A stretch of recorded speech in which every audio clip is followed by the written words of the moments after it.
Makinig ka. Amen. Makinig. Amen. Praise the Lord. So tayo po ay patuloy sa pag-aaral. Amen. Kumakalat ang turo na once saved, save always. Diba? Once saved, always save. Yan. Totoo ba yun? Totoo ba yun? Once saved, always save. Ano sagot nyo doon? No. Praise God, no? At meron tayong mga aralin, may mga verses sa Bible, mga kapatid, na maunawaan natin, no? Hindi po totoo yung once saved, always saved. Kaya yan ang ating tatalakayin ngayong araw, mga kapatid. Praise the Lord. Hallelujah. Amen. So sabi nga, mga kapatid, no? Glory to God. Buksan natin sa Acts 23:1. Acts 23:1. Praise God. Hallelujah.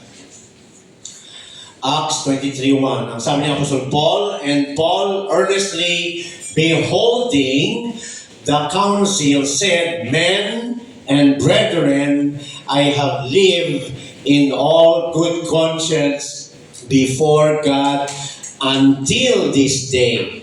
Praise God. Until this day, mga kapatid. Ibig sabihin, no? Mula nung siya ay nakakilala sa Panginoon, siya po ay meron ng pagbabantay.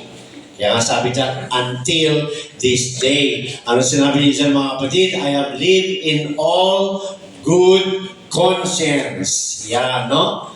Yung kanyang budhi, yung ating budhi. Yan. Kinakausap pa tayo ng ating budhi every day. Kung ang budhi natin ay nagsasabi sa atin pag nag-rapture, yan, no? Kaya tanongin natin ating sarili, kung mag-rapture ngayon, kasama ka ba? Yan. Are you confident to say, yes, I'm in? Diba, no? Kaya sabi ni Apostle Paul dyan, praise God, no? Hallelujah. Men and brethren, I have lived in all good conscience. Sigurado siya. Kasi binabantayan niya ang kanyang konsensya. Sino ba si konsensya? Yung ating isip, mga kapatid, ang ating mind. Yan, ang ating thoughts. Praise God, no? Ikaw yun. Masasabi mo ba na pag nag-rapture ngayon, sigurado kang makakasama? Heaven is real, but hell is also real. Kaya hindi tayo nag-church para mag-church lang. Di ba? Hindi tayo nag-church para mag-church lang. Kaya tayo nag-church, kaya tayo nagpapatuloy kahit hirap, dahil totoo ang rapture. Totoo ang caught up in the air. Totoo ang pagbabalik ni Lord. So hindi ito tungkol sa praise and worship, tungkol sa fellowshipping, tungkol sa enjoy, tungkol sa masaya, tungkol sa family camp. Hindi. Tungkol ito sa katotohanan na babalik si Lord. Kaya habang hindi pa bumabalik si Lord, yun, doon tayo mga kapatid, nagbabantay. I-check natin, i-assess natin ang sarili, ang lifestyle ko ba ngayon ay makakasama sa pagbabalik ni Lord Jesus. Di ba? Praise God. Hallelujah. At sabi dyan, no? Acts 24:16. Ano sabi sa Acts 24:16? Hallelujah. Acts 24:16. Sabi ni Apostle Paul, and herein do I exercise myself. Amen. Do I exercise myself to have always a conscience void of offense toward God and toward men. No? Sinisigurado niya every day, no? Ine-exercise niya ang kanyang sarili na hindi offense ang buhay niya kay Lord. Paano ba tayo nagkaka-offense? Di ba, pinag-aralan natin yung transgression? Di ba? Transgression is a word that offends God. Ibig sabihin, no? Pag ikaw ay namumuhay sa kasalanan, ang buhay ay nasa kasalanan, yan, offense yan sa Diyos. At kung may offense sa Diyos, may offense sa tao. Ang sabi ng Apostol Paul, and herein do I exercise myself to have always a conscience void. Ano ibig sabihin ng void? Empty, wala. Void of offense toward God and toward man. Praise God. So, ang pagiging born again, mga kapatid, ay hindi church attendance. Hindi lang yun. It's just one part of being born again. No, pinag-aralan ko sila last time, repentance means change. Nagkaroon na ng pagbabago. No, kaya nga, nag-repent ka na, tumalikod ka na. Di ba yun ang ating pinag-aaralan? Tumalikod ka na sa iyong mga ginagawang kasalanan at lumapit ka na kay Lord. Pwede ba yun? Tumalikod ka na, lumapit ka na kay Lord, tumalikod ka ulit kay Lord, balik ka na naman doon. Hindi ganun. Di ba, no? Ibig sabihin, may change talaga ang repentance. Praise God. Hallelujah. Kaya sabi ni Peter sa Acts 2:38, repent and be baptized. So, kaya umikot-ikot lang. Pag nag-repent ka, kailangan mo magpabaptize because repentance means turning back from sin unto God. So, saved na tayo. Yan sa talakayin natin mga kapatid. Napakaganda niyan. No? Kasi may mga iba, baptized na, may Holy Ghost na, nag-enjoy na lang sa life. Feeling okay na. Ginagawa na ulit yung dati. Hindi maliligtas yan. Nasa Bible yan. Tatalakayin natin yung isa-isa. Praise God. Kaya sabi niya, no, do I exercise? Ano ibig sabihin?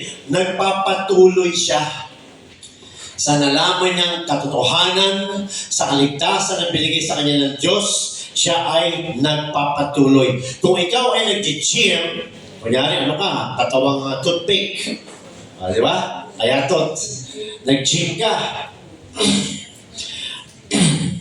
So, nagkakaroon ka ng muscles. Pag tumigil ka, madadagdagan pa yung muscles mo. Mapapatuloy yung katawan para mo magkaroon ng malaking katawan. Tumigil ka, mangyayari ba yun? Hindi. Praise God. Yan ang nagagawa ng exercise, mga kapatid. Nagpapatuloy. Hindi tumanggap tapos iniwan. Hindi tumanggap tapos nagpapatuloy. Yan ang ating life as a Christian dito sa lupa. Kaya sinasabi niya dyan, and herein do I exercise myself. Kaya intindi natin ating sarili. Huwag natin intindi yung iba. Yung sarili muna natin. Ang intindi natin. Alam niyo sa aeroplano, na-share lang sa akin, na pagka ang aeroplano pala ay magka-crash. Di ba bumabagsak yung yung kina-cover dito para makahinga ka? No?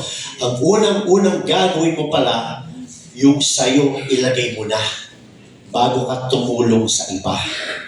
Kasi kung inuna mo yung sa kanila, baka wala ka ng panahon para sa iyong sarili at ikaw ang mamatay. Kaya unahin mo muna ang iyong sarili para makahinga ka na maayos bago ka maglagay sa iyong mga anak, sa iyong mga kasama para sila din ay maligtas. Ganun din dito mga kapatid. Praise God. No? Baka paggamit ka ng paggamit, pero yung sarili mo pala, hindi mo pinapantayan kung namumuhay ka pa rin acceptable kay God. Ministry is different from salvation. Kasi ang ministry madali. Meron kang knowledge, bili ka kanigad ng knowledge, anointed ka, you can preach, you can teach, pwede ka magkahayo, praise God. So maraming naliligtas, marami ka nadadala. Praise the Lord, pero yung lifestyle mo pala, hindi acceptable kay God. Remember Judas? Nagamit siya ni God. Di ba nagamit siya ni God? Pero may time na makapag-repent siya, pero hindi siya nag-repent. Si Peter, nagamit din ni God. Nag-fail siya, pero bumalik siya kay God. Si Judas, hindi bumalik, pero pareho sila nagamit ni God. Kaya magbantay tayo, baka maging Judas tayo, nagagamit lang tayo, pero hindi tayo ligtas. Bakit, no? May knowledge ka, nagagawa mo yung dapat mong gawin, pero lifestyle mo pala, hindi acceptable kay God. Kaya sabi ni Apostle Paul dyan, do I exercise myself to have always a conscience? Amen. Gusto mo magpagamit? That's good. Gusto mo tumugtog? That's good. Gusto mo mag-preach, mag-teach? That's good. Pero ang pinaka-tinitignan talaga ni Lord, have you changed? Are you in the right lifestyle? Nasayang yung pagka-church mo kung sa labas ng church, hindi ka pala pareho. Pagdating ng rapture, magulat ka na lang. Diba? Parang ang gulong pastor, baptize na ako eh. May Holy Ghost na ako eh. Selyado na ako eh. Pupunta tayo dyan mamaya. Praise God. Kasi maraming ganyan, pag may Holy Ghost, nakaranas na speaking of tongues, sealed na, okay na, saved na. That's true. Saved na talaga. Once you're baptized in the name of Jesus Christ and have received the Holy Ghost, saved ka na. Pero meron pang isang padating. Ano yun? Rapture. Kaya nga sabi ni Apostol Paul, ang manatili. Kung hindi ka pa saved, saan ka pinapanatili? Saved ka na. Kaya nga pinapanatili ka na dyan. Bakit? May mga naligtas na umalis. May mga naligtas na bumabalik sa kasalanan. May mga naligtas na namumuhay pa rin sa kasalanan. Makita natin yan mamaya mga kapatid, ng warning si Apostol Paul sa isang church. Baptized na, may Holy Ghost na, pero ni-warningan niya ang church. Dahil pwede itong mawala. Sabi nila, hindi na daw nawawala. No. Praise God. Hallelujah. Kaya sabi ko mga kapatid, Romans 13:5, basa natin. Romans 13:5.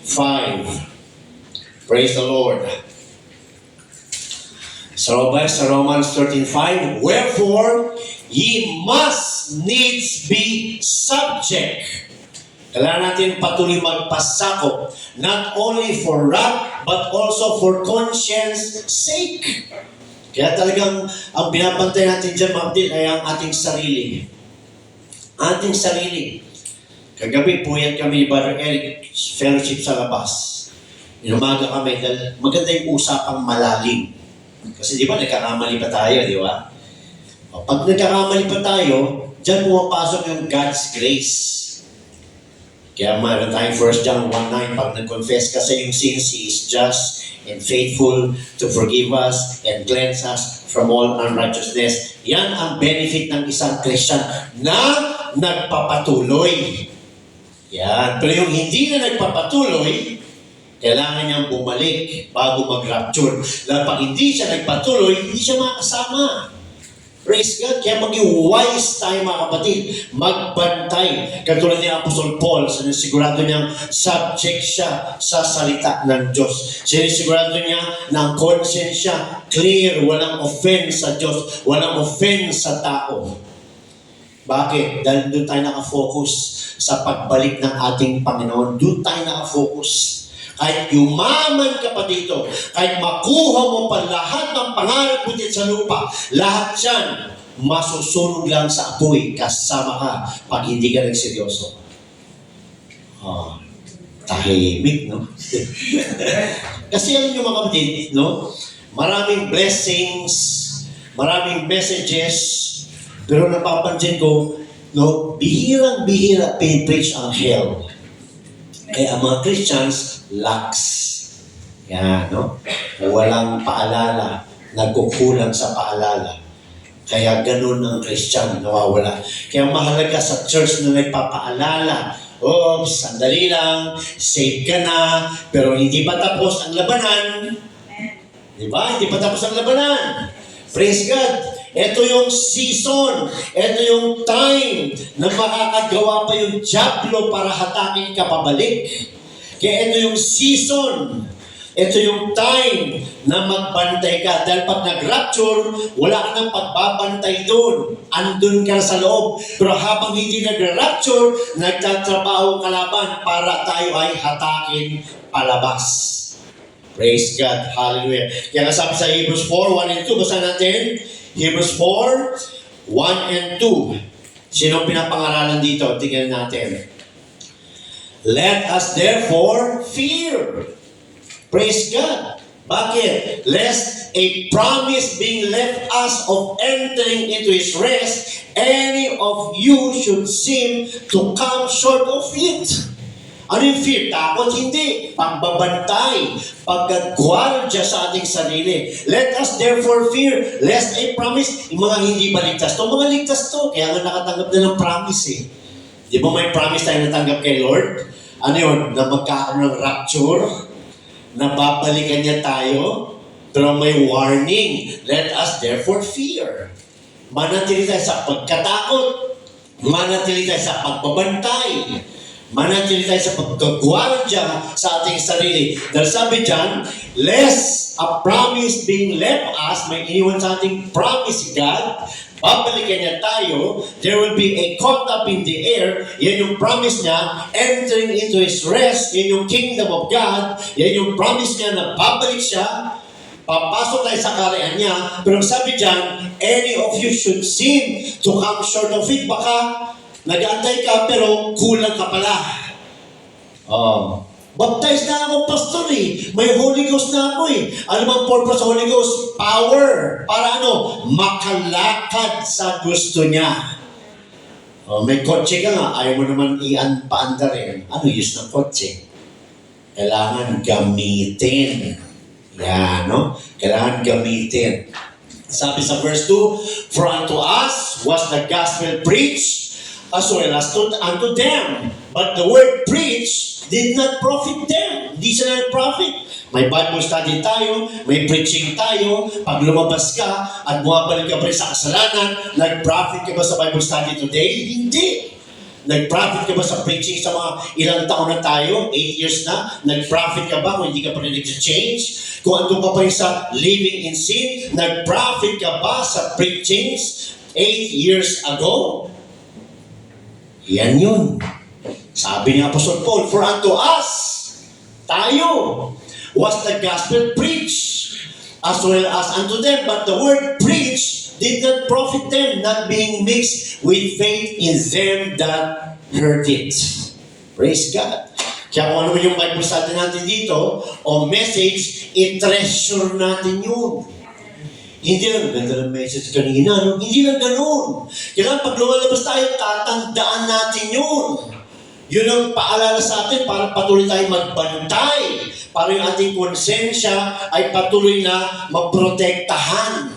Kaya kung walang Word of God, kung walang preaching, kung walang Bible study, ano ipapaalala sa atin ni God? Di ba? So, naranasan nila yung panahon na may preaching, pero hindi nila naranasan yung pangako. Bakit? Nakinig lang sila, pero hindi nila sinunod. Yan. Ganon din tayo mga kapatid. Meron tayong preaching, meron tayong Bible study, pero hindi natin sinusunod. Ginagawa pa rin natin yung gusto ng laman. Yan. Ginagawa pa rin natin yung mga feel natin gustong gawin. Eh, sino magbabayad niyan? Si brother, si sister? Hindi. Ikaw. Kaya kanya-kanya ang salvation. Yan. Okay ba tayo? Maganda yung karne. Maganda yung buto-buto. Sabi nga ni Apostol Paul, iwanan na natin ang gatas. Di ba? Ano yung gatas sa Bible? Baptism, laying on of hands, speaking of tongues, Holy Ghost baptism, water baptism. Yan yung gatas. Ano yan? Basic. Basic para makapasok ka sa kaligtasan. Pag nakapasok ka sa kaligtasan, bibigyan ka ni God ng power. Ano yun? Holy Ghost, Acts 1:8. You shall receive power after that the Holy Ghost is come upon you. Bakit? Dahil yun ang tutulong sa atin makasunod. Kaya kung hindi tayo lalakad in the Spirit, hindi talaga tayo magbabago. Hindi natin talaga kaya mapagtagumpayan. Di ba? Kaya nasabi sa Romans 8:14, basa natin. Romans 8:14. Amen. Hallelujah. Romans 8:14. For as many as are led. Sabi po dyan, for as many as receive. Hindi. Maraming naka-receive ng Holy Ghost, pero hindi lahat led. Pag sinabing led, sumusunod siya. Leader niya, Holy Spirit. Leader niya si God. Sumusunod siya sa Word of God. Sumusunod siya kay God. Ang sabi dito, for as many as are led by the Spirit of God, they are the sons of God. Yan ang mga tunay na anak ng Diyos, yung naka-receive ng Holy Ghost at sumusunod. Hindi putol. O, naka-receive ka ng Holy Ghost, pero pag uwi mo, may ginagawa ka. Living in sin. Led ka ba? Hindi. So, hindi ka pala anak. Kasi ang led, ang anak. Kaya yan ang ating aim. Wow, laki ng pagkukulang ko pala. So you can answer now your conscience. Whew. So born again is not a play. It's a serious thing. Kaya hindi hindi ko kayo ginajudge. No? Ito yung pangusap na ipaalala na ang born again ay totoo. Totoo ang born again. Makakaranas talaga sila ng pagbabago. Bakit? Dahil sila ay nagpapasakop. Yan, every day. Yan, sa Holy Spirit. Nakatanggap ka na eh. Yung walang Holy Ghost, mauunawaan pa natin. Wala pang Holy Ghost yun eh. Walang power yun eh. Kaya di mo pwedeng sermonan yun. Di mo pwedeng i-judge yun.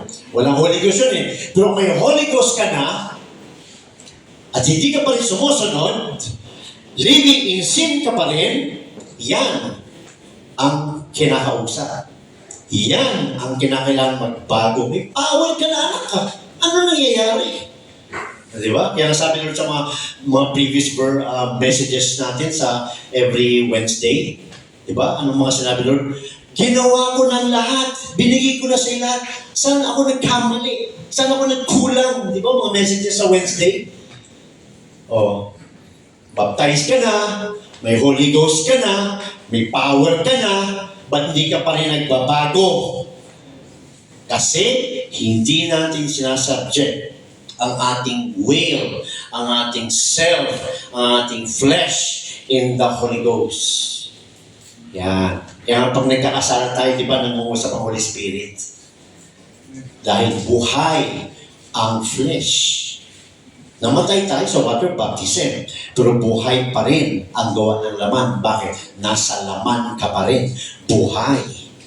Pero mas buhay ang Holy Ghost na iyong tinanggap. Kailangan mo nang pumili sa iyong lifestyle. Pag pumili ka, doon na fulfill yung sinasabi ni Apostol Paul. Sinasubject ko yung aking sarili sa spirit araw-araw para yung konsensya ko malinis, handa sa pagdating ng rapture. Okay, ano ginagawa ng David? Alam ng David na binigyan na tayo ng power. Alam ng David na kaya natin magtagumpay dahil sa Holy Spirit. Kaya ang ginagawa ng David, inaalok tayo na maging busy sa sanlibutan para makalimutan yung power. At andun pa rin pala tayo sa sanlibutan. Gumagawa pa rin ng mga bagay sa sanlibutan. Nakalimutan natin yung power. Dahil doon na tayo sa sanlibutan nakatingin. Kaya sabi dyan, walk in the Spirit, magbantay. So, hindi to tungkol kay Pastor o kay Brad, tungkol to sa kanya-kanya. Pag lumakad ka, magbantay ka dahil maraming alok. Sa sanlibutan, alok dito, alok dyan, alok dito, maraming alok. Maraming ino-offer sa sanlibutan. Bakit? Kingdom, ito ng Diablo, mga kapatid. Diba? Tumigil ka na sa pag-inom. Dahil pag tumigil ka sa pag-inom, wala nang temptation tungkol sa pag-inom, andyan pa rin. Di ba? Praise God. Marami ka nang tinalikdan na kasalanan. Pero napapansin ba natin, inaalok na naman tayo sa mga bagay na ginagawa natin dati. Kasi gusto kang nakawin. Di ba sabi sa Bible, magnanakaw si Satan. Gusto kang nakawin. Ngayon, kung nagbabantay ka, makikita mo. Kung hindi ka nagbabantay, nakita mo pero pinabayaan mo lang. Yan. Praise God. Hallelujah. So ano sinasabi sa Hebrews 4:1 and 2? Remain in fear. Remain in guarding. Remain in Him. So, kung may kaibigan ka na dinadala ka sa kasalanan, ang gagawin mo? O, di ba? May classmate ka, dinadala ka sa kasalanan, anong gagawin mo? May birthright ka na. May spiritual birth ka na. Pare, ano tayo? May party, sama ka sa akin. May inuman doon. Anong gagawin mo? Bato-bato sa langit. Praise the Lord. Una ako dyan. Di ba? Walang excuse. Walang excuse sa Christian ang temptation. Lahat dadaan dyan. Lahat trials yan. Nakalagay sa 1 Peter yan eh. No? That the trial of your faith being much more precious than of gold, but if it be tried for a season, so subukan talaga, dadaan talaga lahat dyan for a season. Ano yung season? Dahil hindi makukumpara ang everlasting life sa life sa lupa. So ang season ay ikli. May time lang. Sa Kingdom of God, wala. Kaya nga season ang tawag sa buhay natin sa lupa. Season. Dito tayo nagkakasubukan. Dito tayo pinapaliwanag. Dito tayo kinikis-kisan. Yan. So, magpapantay ka. May barkada ka pa ba na dinadala ka sa kasalanan? Nasa iyo na yan. Gusto mo talaga maligtas? Bahala si pastor, hindi yan mangyayari. Nagpe-pray si pastor para sa akin, isip ako, hindi yan totoo. Walang ganon. Na pag pinipray kita, maliligtas ka? Hindi. Praise God. Kaya sabi niya, Apostle Paul, work out your own salvation. Own. Hindi natin iaasa yung ating katapatan sa ibang kapatid. Kanya-kanya to. Kaya i-work out mo to. Bakit? Save ka na eh. Kaya mo work it out. Mag-good works ka. Hindi ka mag-good works. Gagawa ka ng paraan, lahat ng paraan para manatili ka. Yan yun. E paano ka makapanatili kung nag-accept ka ng mga offers ng kaibigan na nasa kasalanan? Paano ka makapanatili? Hindi ka makapanatili. Kung baga sa driver, mas gusto mong mag-drive sa bangin kaysa sa looban. Ganun yun. Di ba? Praise God. So magandang topic to para lumabas tayo. Oo nga. Kailangan sigurado ako na pagbalik ni Lord, pasok ako. Kasi kung wala tayong ganitong Bible study, pero serious, ganda na message, pinta, pero pagdating sa labas, yan. Diba? Asan ang change? We have to be real. We have to be pure. Diba? Yung tinalaki natin last time, pure. Praise God. Kasi sabi dyan mga kapatid, remain in fear. Kasi sabi yan, no? Kailangan tayo maging led. Paano ako maging led? Kailangan mo magpasa ako. So, huwag natin babaliwalain yung mga preachings, yung mga Bible study mo. Kaya ako nag-iisip ako niyan mga kapatid. Praise God. Pag nag-rapture ngayon, pak! Ano ang masasagot mo? So, ibig sabihin, Pastor, ang salvation by works? Tignan natin. Praise God. Una, paano tayo sinave? Okay, umpisa natin. Praise God. Buksan natin sa Romans 3:10. O, yan ang umpisa.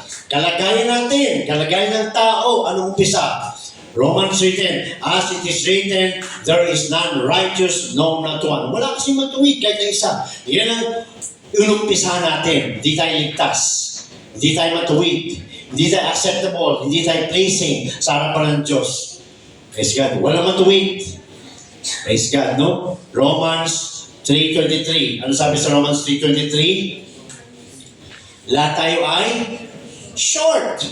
Kahit gumagawa ka ng good works, short. Hindi ka pa rin masasave. Kahit mabuti na yung ginagawa mo, hindi ka pa rin masasave. Bakit?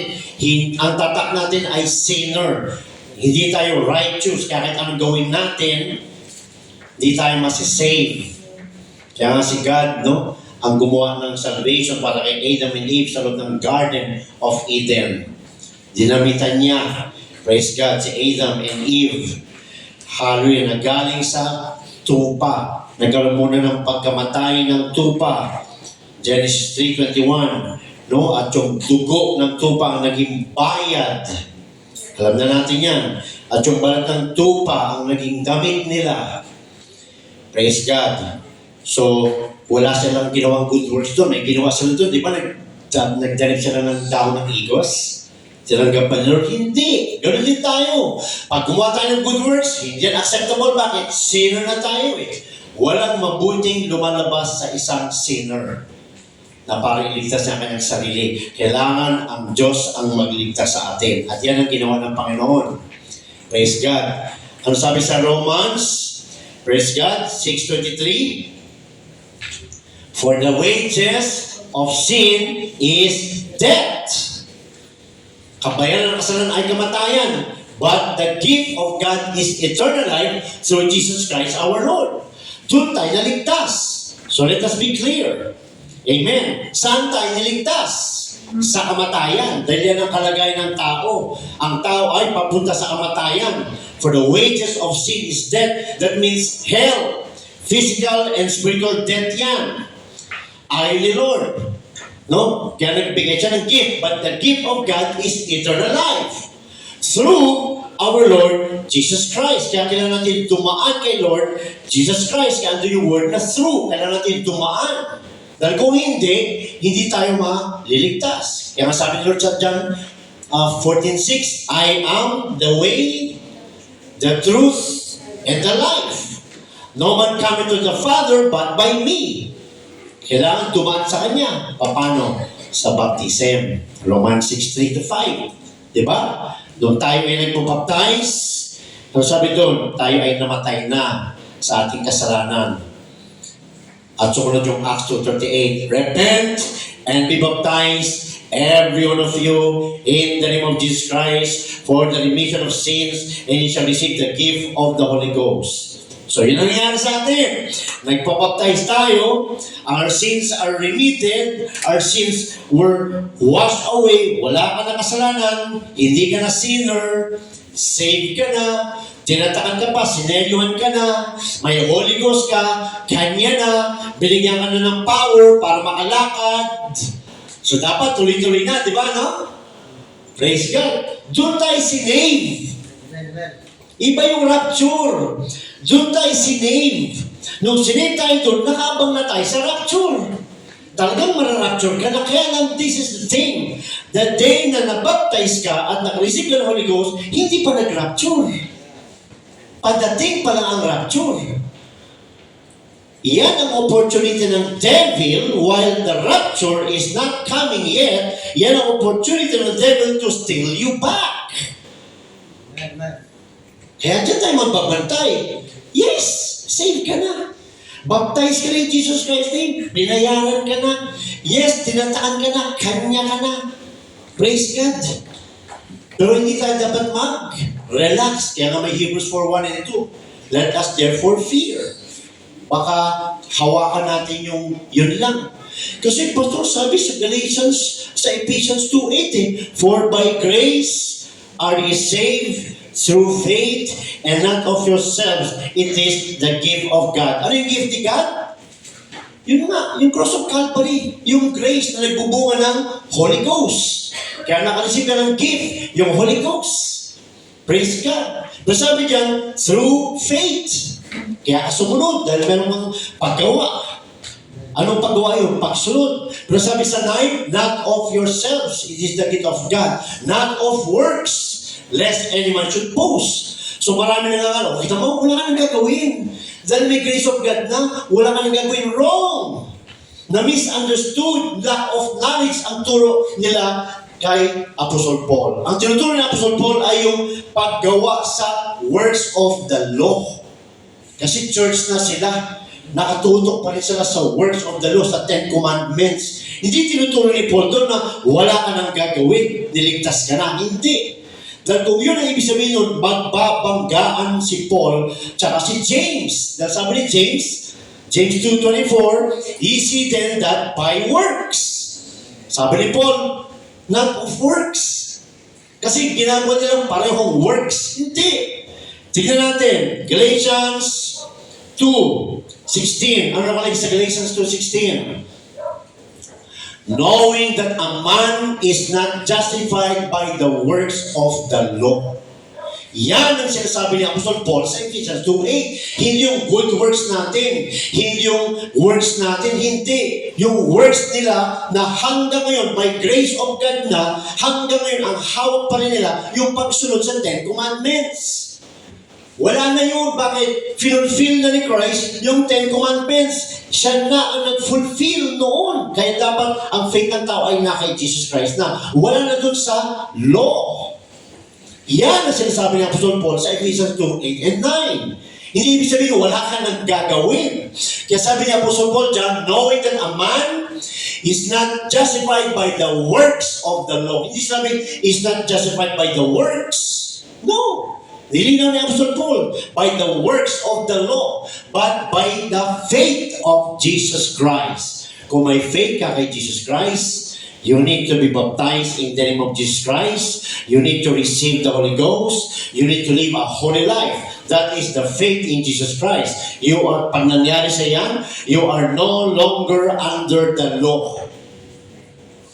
Pag hindi ka sumunod kay Jesus Christ, hindi ka baptized, the power of the law is unto us. Imperno talaga. James 2:10, ang makasunod sa lahat, magkamali sa isa, guilty sa lahat. Kaya nga makalabas dyan sa power ng law na yan.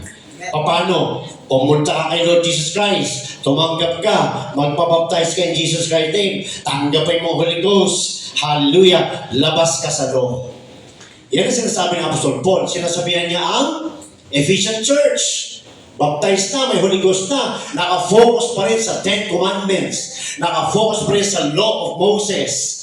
Kaya sabi niya dito, knowing that a man is not justified by the works of the law, but by the faith of Jesus Christ, even we have believed in Jesus Christ that we might be justified by the faith of Christ and not by the works of the law. Kaya sabi niya, might. That we might, praise God, be justified by the faith of Christ and not by the works of the law. For by the works of the law shall no flesh be justified. Yan yung sinasabi ni Apostol Paul sa Ephesians 2:8 and 9. Not by works. At tinuturo naman sa salibutan, wala ka na daw gagawin. Wrong. Kaya kinakailangan talaga pinag-aaralan ng hermeneutics eh. Sino ang kausap? Sino ang nagsalita? Anong panahon? Hindi tayo basta-basta kukuha ng verse.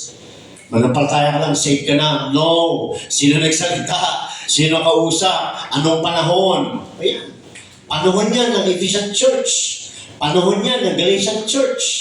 Panahon yan ni Lord Jesus Christ. Panahon yan after nila makareceive ng Holy Ghost. Nagpaalala si Apostol Paul, wala nang susunod dun sa law dahil nasa grace na tayo. Nung pumasok sa grace, yung law na yan na-fulfill na sa'yo. Yan. Praise God. Kaya, kung ganyan ang pag-unawa natin, hindi sila magbabanggaan sa turo ni James. Praise God. Bakit ano bang turo ni James? Works ng obedience sa salita ng Diyos. Praise God. Hallelujah. So, dyan tayo niligtas mga kapatid. For the wages of sin is death, but the gift of God is eternal life through Jesus Christ our Lord. So, saved ka na? Yes! Nabaptize ka in Jesus Christ's name, wash away niya ang sins mo. Nakareceive ka ng Holy Ghost, selyado ka na. Anak ka na ng Diyos, saved ka na. So, okay na ba? Pwede na bang bumalik sa dati? Hindi. Hindi pa nagra-rapture. May isa pang padating. Kaya nga sinabi, ang manatili hanggang wakas ang siyang maliligtas. Kaya hindi natin i-take advantage yung ating salvation to go back to sin. Papatawarin naman ako ni Lord eh. Hindi. Hindi yung mangyayari mga kapatid. Buksan natin. Praise God. Galatians 5:16 hanggang 21. Oh, hermeneutics. Sino nagsalita dyan? Apostle Paul. Sino nag-uusap? Galatian Church. Anong sinabi niya?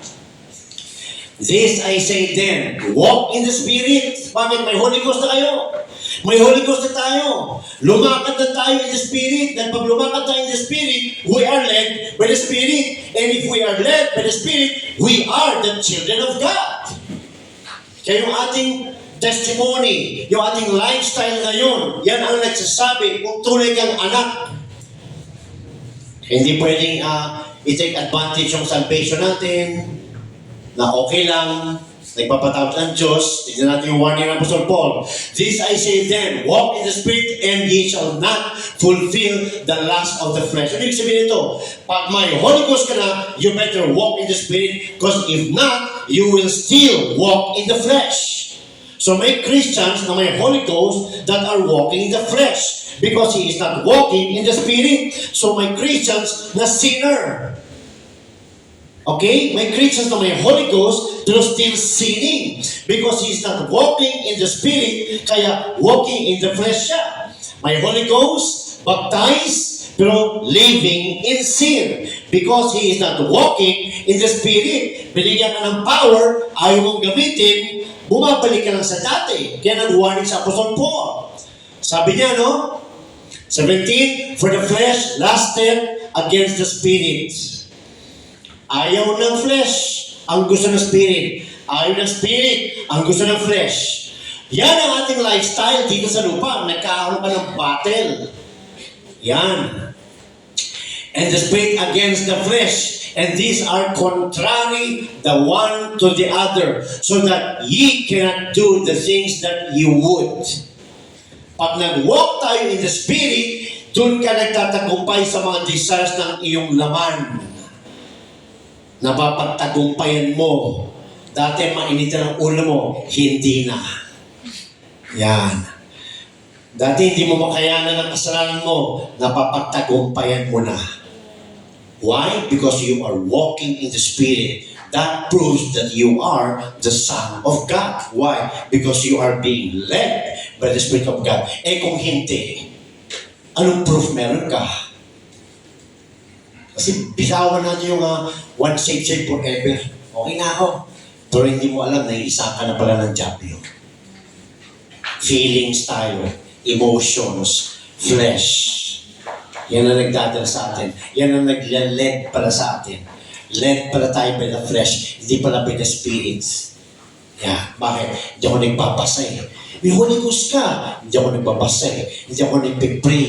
Hindi ako nag-church eh. Irregular ako eh.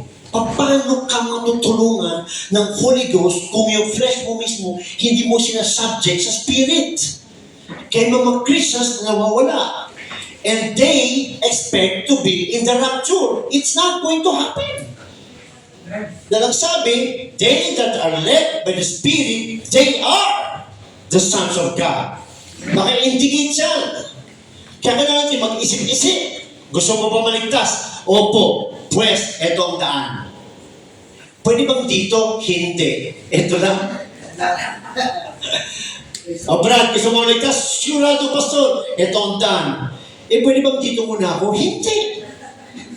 Hindi pwede. Pwede ba pastor dito, tapos bukas dito naman? Hindi rin. That's it. Gusto mo maligtas? Eto ang daan. I am the way, the truth, and the life. No one comes to the Father but by me. Ito na. Praise God. Di ba pinag-aral natin last time? Na hindi lang yung nagpapatukoy sa unbeliever, yung repentance. Maging sa mga tumanggap na kay Lord. Kaya itong binabasa natin, Galatians 5, 16 hanggang 21. Church, ito. Church, nag-warning si Paul. Bakit? May gumagawa pa rin sa kanila sa loob ng church. For the flesh lusted against the Spirit, verse 17, and the Spirit against the flesh. And these are contrary the one to the other, so that ye cannot do the things that ye would. Ano yung sabi niya? Kung sino ang nag-lead sa'yo, yun ang force mo not to do what he wants. Kung ito ang nag-force sa'yo, this is your power not to do what he wants. So it's up to you what you choose. If you choose your flesh to lead you, you can never pray. Kaya ka walang desire mag-pray. Bakit? Ito ang leader mo. Kaya ka tinatamad magbasa. Bakit? Ito ang leader mo. Pero pag pinili mo ito, kaya ka nagtatagumpay sa mga kasalanan mo dahil ito ang leader mo. Yan yun. Hindi pwedeng spoon-fed tayo. Ginawa na ni Lord ang lahat. Tapos bumalik ka sa kasalanan. Irarapture ka pa rin niya. Ba't ka pa nakareceive ng Holy Ghost? Ba't ka pa nagpabaptize? Bumalik ka na sa kasalanan. Save ka pa rin pala eh. Wala yun sa Bible. Kaya nga may warning si Apostle Paul. Verse 18, but if ye be led of the Spirit, ye are not under the law. You see? If ye be led of the Spirit, ye are not under the law. Praise God. Kaya nga nakalagay sa Hebrews 13, no? 8, later. Hindi pa nawawala ang power ng law. Bakit? Hindi pa nagra-rapture. Kaya magbabantay talaga tayo mga kapatid. Hindi to joke. Magbabantay tayo talaga. Hindi to... It's good if you can play electric guitar, bass guitar, drums, and so on. That is good. That is your ministry. But that doesn't mean that you are saved. If you are doing this and outside of the church, you are sinning. Don't expect to be saved. Mabuti pa yung walang ministry dito, pero tapat, loob, at labas. Save yan. Kunting karne, di ba? Lagyan natin kunting palaman. Praise God. O sabaw. Pastor, medyo lagyan mo naman ng padulas. Sige, para hindi masyado masakit. Pero maganda yung masakit. Para matauhan tayo mga kapatid. Ganyan nga kami kagabi ni Brother Eric. Parang kami. Praise God. Magtulungan tayo. Hindi pwedeng nagtutulungan tayo dito sa loob. Sa labas, nagtutulungan din tayo sa sanlibutan. Mag-best friend dito sa loob. Sa gawain, mag-best friend din sa labas sa sanlibutan. How? Diba? You are fooling yourself. Kaya kasabi sa Galatians 5:18, but if ye be led of the Spirit, ye are not under the law. O isa-isa natin. 19. Now the works of the flesh are manifest. O yan na. Yung works daw ng flesh, nagmamanifest, nakikita. Yan. Sabi dyan, praise God, which are this: adultery, fornication, uncleanness, lasciviousness. Isa-isa natin yung mga meaning niyan. Idolatry, witchcraft, hatred, variance, emulations, wrath, strife, seditions, heresy, envyings, pati pagkainggit, murders, drunkenness, revelings. Ano pa sabi dyan? Natapos ba doon? Hindi. And such like. Ano ibig sabihin na such like? Kung alam mong mali. And such like of the which I tell you before. Nagpaalala si Apostle Paul noon. As I have also told you in the time past. Inuulit ko ngayon. Sinabihan ko na kayo sa nakaraan. Inuulit niya, bakit? May problem ng church. That they which do such things shall not inherit the kingdom of God. So, totoo ito mga kapatid. Hindi to fellowship. Magbantay ka. Gusto mo ba talaga ma-rapture? Opo, pastor, ito ang daan. Wala tayong ibang pag-uusapan dyan. Diba, sabi nga sa Bible, ang daan papunta sa impyerno ay malawak. Ano yung sabihin yun? Gawin mo gusto mong gawin. Mag-enjoy ka na sa lupa. Walang pipigil sa'yo. Pero ang dulo mo, kapahamakan. Ang papunta naman daw sa langit ay makitid. Magtiis ka dito na magtiis. Mag-limit, magbigay ng limitation sa... Pero ang dulo mo naman, malawak. Walang hanggang buhay. So pumili ka. Ano gusto mo unahin? Mag-enjoy ngayon, tapos maapoy mo, mamutak sa apoy bukas? O gusto mong apoy na ngayon? Di ba nakalagay sa 1 Peter yan? No? Hindi natin tayo sa apoy. Yan. Pero ang dulo, kaliwanagan. It's a choice. It's a choice. Huwag natin hawakan na, saved na ako. Okay. Saved na talaga tayo, pero anong gagawin mo? Pantay. Kasi kung saved ka, pero hindi mo pala ginagawa yung lifestyle ng save, hindi ka safe. Hindi ka rin safe. Bakit? Hindi mo alam kung kailan ang rapture. Kaya sabi ng preacher, isipin mong rapture mamaya. Araw-araw. Okay, isa-isa natin. Adultery. Ano yung adultery? Cheating. Having an affair. O, sino may ka-affair dyan? Di ba? Praise God. Fornication. Sexual between two people. O, sino gumagawa niyan? Kung sabi mo, huligas na ako, pastor, pwede. Hindi pwede. Sabi siya pwede. Gumagawa ka ng sarili mong salvation plan, ibang puntan yan. Di ba? Idolatry, worship of other gods. O, baka meron pa yung mga malilit sa mga pakete nyo. Pag nandito, nag-worship ka sa God. Pag nandito sa kwarto, meron pala mga malilit, mga ribulto. Tulungan mo ako. Itapo na yan. Sunugin na yan. Praise God. Witchcraft. Mga magic. Sila dito nagpa-magic. Nagpa-practice ng mga magic.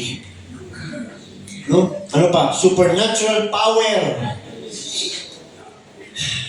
Praise God.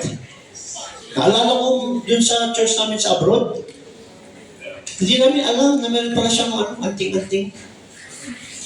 Alam niyo ba, April niya? Praise God. Nag-enjoy din siya sa gawain. Oras na talaga para tapikin na ni Lord. Kita namin.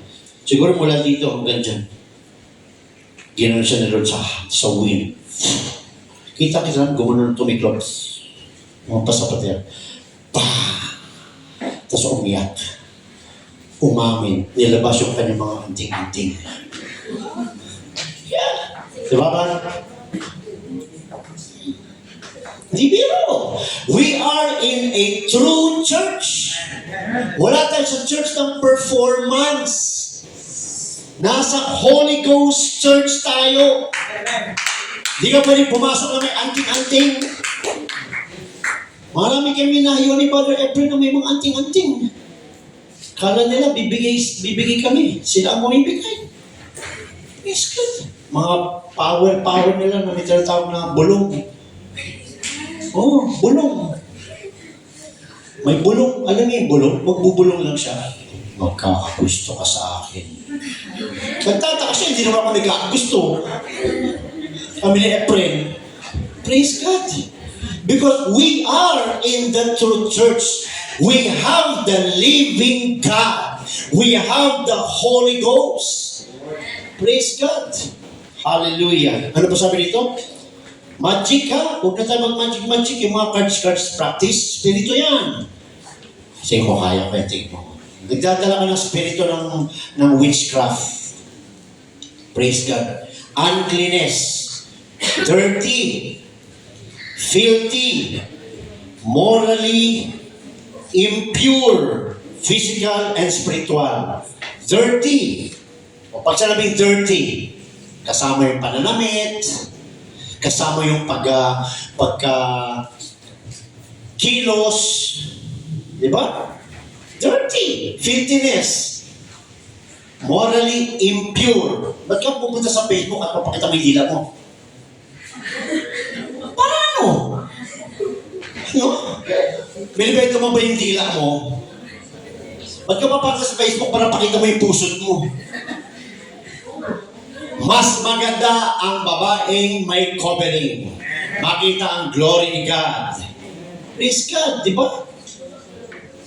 Katawan na lang ba ang panglaban? Ano pa sunod? Lasciviousness. Ano yung lasciviousness? Lust. Lustful. Sexual desire. Behavior indecent. Di ba pinag-aaral natin yung mga harlot sa Bible? At dating si King David, Binubuksan ng mga harlots ang bintana, nag-makeup sila ng super kapag gabi na bilisan sa bintana. Para magpakita kay King David. Di ba? Ganyan na meron yun. Ang bintana ngayon, alam nyo kung ano? Facebook. TikTok, yan ang bintana ngayon. IG. Bumukas ka ng IG, maraming kumagayan.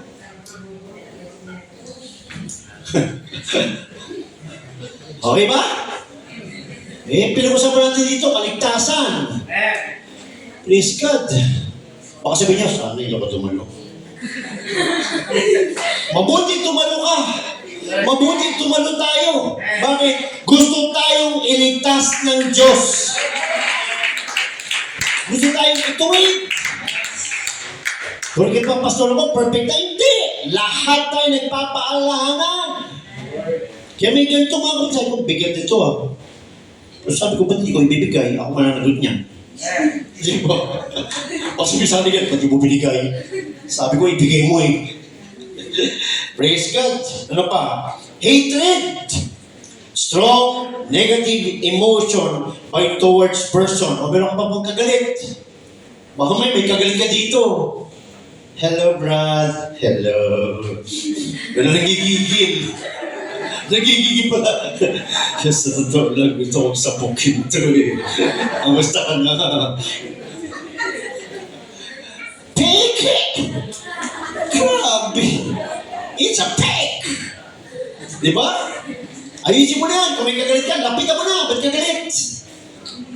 Di ba? Magdala ka ng kasama, baka hindi ka makapagpigil. Lumabas yung galit mo. Hatred. Dapat wala tayong hatred. Sa totoo lang, di ba si Peter dapat may hatred? Pinako nila si Jesus. Sino po sa ni Peter sa Acts 2:38? Yung mga nagpako kay Lord Jesus. Pero nasabi sa 39, encourage pa rin niya.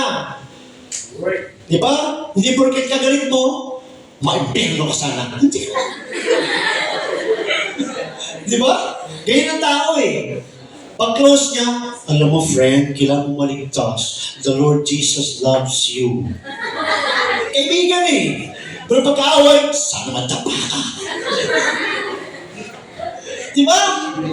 Kaya sabi sa message ng Friday, di ba no? Huwag natin isip yung sarili lang natin, kundi sila din. Masama o hindi, mabait sa'yo o hindi. Isipin natin yung kanilang kaligtasan.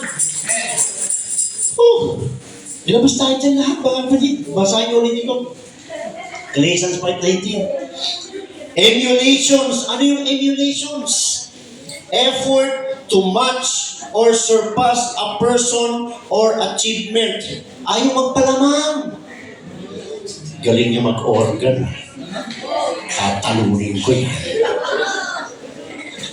Galing niya mag-bass guitar.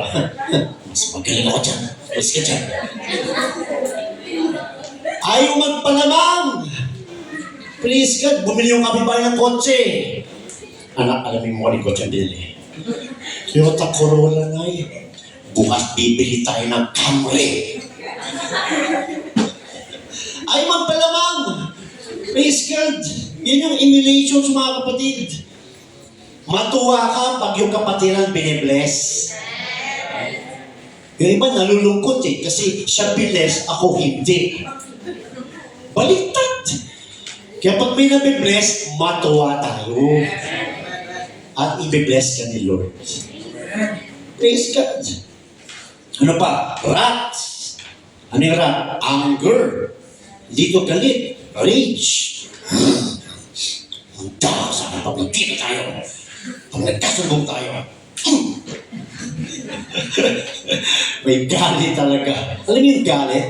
May mga taong tahimik lang, pero yung loob, pag nagra-rumble-rumble yung utak, galit na talaga, pero tahimik lang. Di ba?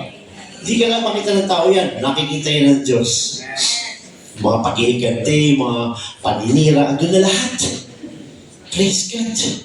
Parang perfection lang. Ano ba? Strife. Ano yung strife? Bitter. In disagreement. Gumagawa ng gulo. Sino dito may gumawa ng gulo? Isang gulo lang nakita ko dito, pag napuspus kayo sa Holy Ghost. Yun talaga magulo. Tatarantali mga interest natin. Diba? Praise God. Wala na tayo dapat strife. Hindi na tayo dapat gumagawa ng gulo. Ay, ganun sinabi sa'yo. Hayaan mo, sis. Gagawa tayo ng gulo dyan. Anak ba ng Diyos yan? Hindi! Praise God! Sa bakit natatawa? Sa sinasabi ko o sa mukha ko? Praise God. Ano ba? Seditions. Ano yung seditions? Rebellion. Hindi nagpapasakop. Mga rebellious spirit. Lumalaban. Praise God. Masali tayong makipag-usap. Hindi yung lumalaban. No? Ayoko sa'yo. Basta. Di ako magpapasa ko sa'yo. Kahit kailan. Leader mo naman. Di ba? Praise God. Ano pa? Heresies. Ano yun? False belief. Praise God. Ano pa? Contradicts God's word. Baka amen ka ng amen dyan. Paglabas, hindi, totoo talaga ang Diyos eh. Di ba? May naging member kami ganyan. Pag nangangaral ko sa one God, amen! Amen! Hindi nila ako sa isang organisasyon na tatlo ang Diyos. Nagkala ko maghahayo kami, pinaglaban pala kami. Nanampalataya pala niya, tatlo ang Diyos. Sabi ko, peke ka rin pala. Praise the Lord. Ano pa? Envyings, inggit. Oh, sino pa sa atin na inggit dyan? Baka may mga inggit-inggit pa dyan. Di ba? Dapat wala na inggit sa atin. Murderers. Ayan. Maraming mamamatay dito. Sino dito pumatay na? Wala naman tayong pulit dyan. Magtaas kayo ng kamay. Tayo lahat dyan. Di ba namatay na tayo lahat?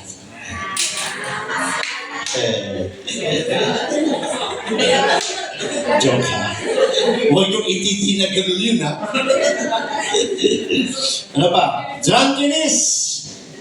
Di ba? Paglalasing. Praise the Lord! Pagdating sa bahay, ang sagas, katagaling ko lang sa gawain. Ito, nakatatlong bote na ako. Di ba? Praise God. Ano pa? Revelings. Ano yung revelings? Sobrang pagsasaya na wala na sa lugar. Oh, hindi masamang maging masaya. Kaya lang, huwag naman yung maging masaya na wala ka na sa lugar. Di ba? Marami ganyan. Nagsasaya, wala na sa lugar. Naguhubad na, wala na sa lugar. Di ba? Kaya minsan, no, may nag-aaway, nagpapatayan, una, nagsaya, may nagpunta sa gulo. Wala na sa lugar. Tapos our God is a God of order eh. Ano pa? Ang dulo and such like. Oh, ililista pa ba ni Lord lahat yun? Such like. Ano yung such like? Alam na natin yun. Pag alam natin mali, mali. Praise God. Kaya sinasabi dyan, mga kapatid, no, such like, ano yun, noisy, excessive, careless, looseness, dyan na lahat. Praise God. Sino kausap ni Apostol Paul dyan, mga kapatid? Church. Kaya yan ang babantayan natin. Yes, we are already saved. Baptized in Jesus Christ's name, have received the Holy Ghost, spoken in tongues, living a holy life. Pero sabi dyan, manatili ka dyan. Huwag kang mapasok dun sa listahan na yan sa Galatians 5:19-21. So, yun yung babantayan natin habang naglalakad. Habang nagantay sa rapture, sa pagbabalik ni Lord, yan ang babantayan natin na hindi tayo pasok dyan. Dahil sabi ni Apostol Paul, ang nagpa-practice niyan ay hindi makapasok sa kaharian ng Diyos. No? Sabi niya, no? Galatians 5:21. Hallelujah. Of the which I tell you before, as I have also told you in the past, that they which do such things shall not inherit the kingdom of God. Praise God. At ang sumunod, Galatians 5:22, yung fruit of the Spirit. Iyan dapat ang nakikita sa atin. Yung fruit of the Spirit. Bakit? Nasa iyo na rin yan eh. Nasa atin na yung works of the flesh na nagmamanifest, pero nasa atin na rin yung fruit of the Spirit. Kaya, dyan lumalabas kung sino ka. Dahil parehong available yan sa ating katawan. Ano yung lumalabas? Yun ang nagsasabi kung sino ka at ano ka. Kaya malinaw yan mga kapatid. Praise God. Kaya hindi po totoo yung once saved, always saved. Ang totoo, you are saved. But, be on guard. Dahil babalik si Lord, He will be coming back for you. Amen? To God be all the glory. Hallelujah. Nawa, ito ay hindi lang Bible study. Nawa, ito ay bumaon talaga sa ating puso at isip at buhay. Magbantay na tayo mga kapatid. Dahil maaring bukas mag-rapture. No? Wala nang panahon mga kapatid. Hallelujah. Hindi po nagdi-delay si God. Gusto niya lang talaga na makapag-repent ang lahat. Praise God. Hallelujah. Hallelujah. To God be all the glory. God bless everyone. In Jesus' name. Amen. Thank the Lord.